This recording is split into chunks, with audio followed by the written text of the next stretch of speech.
lot of situational work today. Got a lot of 1 minute done, and did some red zone, did some move the ball, got off the field, and let the players play. And that's what we need to do right now. A couple updates. Connor Mitch has pink eye, and he is very infectious, so we did not allow him to come out today. He'll be back hopefully in meetings tomorrow. We're not practicing tomorrow, but he'll be back on Saturday.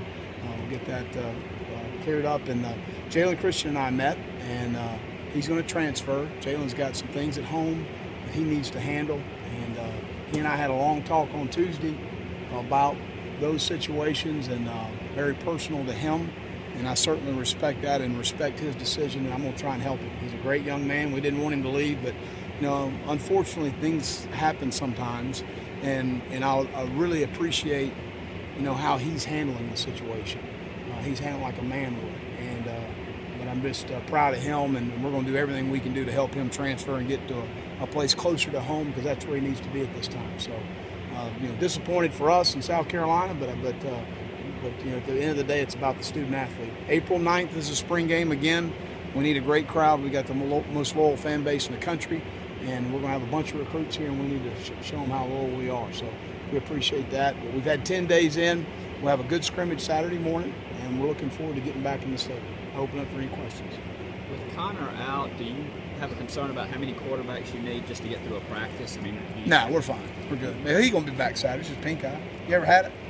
I don't know that I have. I have. It ain't fun. They'd probably put me down for a week or so, though. Slow you down. No, with you it would. That's my point. Solid week, maybe more. Maybe. If your sources got it. But no, Clinton Haggard called me today at about 1 o'clock. I hate to tell you this, but it is what it is. And you can't, it's very contagious, so you can't be around anybody or everybody's going to get it, and we got a problem. So it's one of those things you got to handle. It's unfortunate for Connor and us. So, but it is what it is. We'll be fine. Will you still expect Lorenzo back next week? Yeah, sure do. TJ Smith surgery go okay today? Yeah, it was outstanding. Good.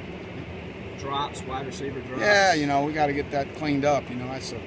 We had some opportunities there in 1 minute to get the ball moving.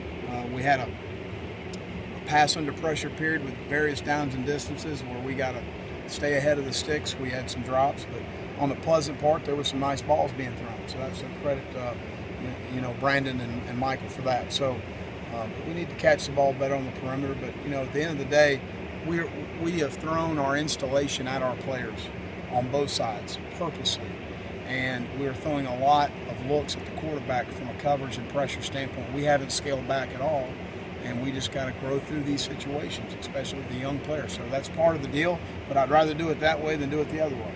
And so we've got to be able to teach them at an accelerated pace. I told the players at the end of practice, we have a sign in front of our locker room that says, prepared players seldom make bad decisions. Unprepared players often make bad decisions. And the really good players I've been around are the ones that spend time outside the building on football. And they spend time and they think about football. The ones that aren't as successful don't spend much time, and that's part of it. Connor Smith, looked like that. Yeah, he did. Caught an over route from the slot. He has natural hands, and he's got some playmaking ability, and we need some help at the position, so he's going to play there. Did you assess your tight ends to this point? Very pleased with KC and Hayden and Kyle. Coming along well. KC gives us a lot of variety as Hayden does too, because both guys can stretch the field. They both can block at the point of attack, and they can give you issues on how do you count them defensively, or do you count them as a tight end, or do you count them as a wide out. But they're effective enough blockers. You got to count them as a tight end, because you can create some blocking surface issues, some protection issues for the defense, and also be getting some 4 open sets, and that creates some cover down issues. You're going to play us in regular nickel. So there's a lot of question marks there that they present, and so I've been very pleased with that. We see Perry a lot. Still with the sling on, going to other quarterbacks and talking to him. Is that just who he is and kind of what he does? I think a lot of his intangibles is a talent. That's part of being a good player is having really good intangibles, and he's got those. You talked about the 10 practices. Is there anything you want to focus on in the scrimmage on Saturday? Well, I think, again, we just got to continue to progress with the coaches off the field. As you see our coaches, they love to get out there and tell them what to do. On game day, you can't do that.